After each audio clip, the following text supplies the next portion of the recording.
Mademoiselle? Bonsoir, monsieur. Vous avez eu raison de venir car je crois que nous avons retrouvé la bague que vous cherchiez. Ah, bien. Je suis à vous tout de suite. Très bien, merci beaucoup.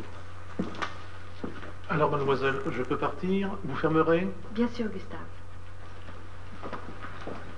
Alors, au revoir, mademoiselle Mandel. Au revoir, Gustave. Mandel, c'est votre nom? Oui. Je peux vous demander votre prénom? Cécilia. Cécilia. Mais vous auriez davantage de chance de vous souvenir de mes parents. Votre père ne s'appelait-il pas Julien? Oui. Il est mort il y a longtemps. Mais en effet, comme vous, monsieur Davenne, il s'appelait Julien. Mais alors, pourquoi ne pas m'avoir dit, lorsque nous sommes vus la dernière fois, que nous étions déjà rencontrés? Je ne voulais pas vous ennuyer. Et puis vous êtes bien excusable de m'avoir oublié. Mais je garde un bon souvenir de vous, de notre rencontre.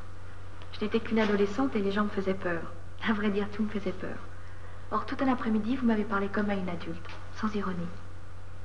Je revois cette rencontre maintenant. C'était il y a bien 11 ans, à Rome. Il y a eu un orage effroyable. Et nous sommes allés nous réfugier, avec votre père et des amis de votre père, dans une tranchée creusée par des archéologues. C'était au Palais des Césars. Vous voyez, tout est resté gravé. Pas tout à fait. D'abord, ce n'était pas à Rome, mais à Naples. Ensuite, ce n'était pas il y a 11 ans, mais il y a 14 ans. C'est vrai, il y a eu un orage, mais c'était à Pompéi. Et je n'étais pas avec mon père, mais avec le frère de mon père, mon oncle Henri. C'est effrayant, j'ai tout confondu. Tant d'événements se sont produits depuis. Il y a eu la guerre, des choses graves, cruelles. Mais quelques années après notre rencontre, j'étais persuadée que j'allais revoir l'homme qui m'avait parlé comme à une grande personne. Et j'avais une raison très profonde pour le penser.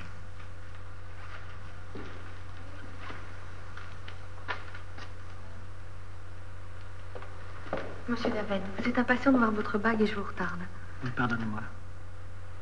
C'est bien ça? Oui. Bon, alors il faut suivre la procédure des enchères. Elle sera mise à prix 100 francs. Et vous me direz jusqu'à quelle somme vous seriez prêt à monter. J'avais pensé aller jusqu'à 300 francs. Est-ce que ce sera suffisant? Oh oui, elle est très belle, mais je ne pense pas que ça ira au-dessus. Je ne vous promets rien, mais je vous chercherai pendant la vente.